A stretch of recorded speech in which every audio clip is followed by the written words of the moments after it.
Koy. Yok olmuyor. Yok ana sıra. Ha. O meydan sıra. Ha.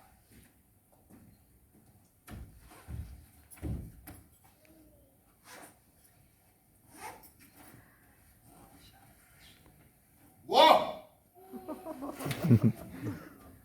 Yağlar bıraklar.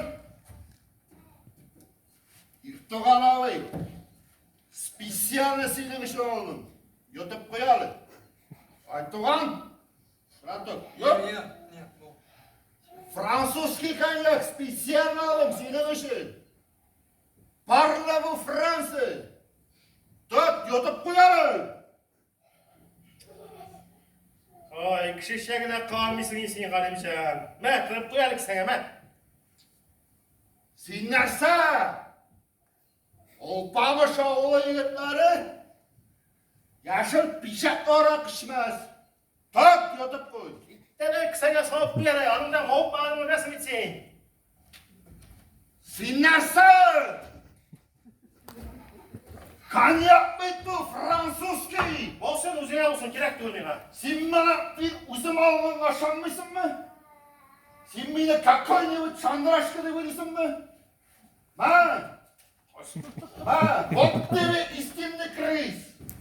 Зарышала akşama. Ой, я тебе с открытой душой, Иванович. Что я тебе плохого сделал? Ay, uppkaladım misin Ivанович, uppkaladım. Olma shunaqa tug'ilib bitmaysan, qalimjon. Kimniki? Galersin Galimşan. Bar yolunda bol. Beylenmeye toğanға. Bir kunlikka tug'ilsin, do'ngalak. Narsaсын oldun gari? Beriga ketib qo'yli. Hayda, ketdik Qolimjon. Qirtapaga ketasiz. Aytıgan arkadaş otur. Uppkalattı bitirim beni. Yırtıgan abi. Galimşan üpkalesin dedim. Bar yolunda bol dedim. Oo! Şamil'e bağırkayım. Assalamu aleyküm. To'g'rimi? Qo'y bilasan. Jibaralı. Görüşüm Şamil'e bilen.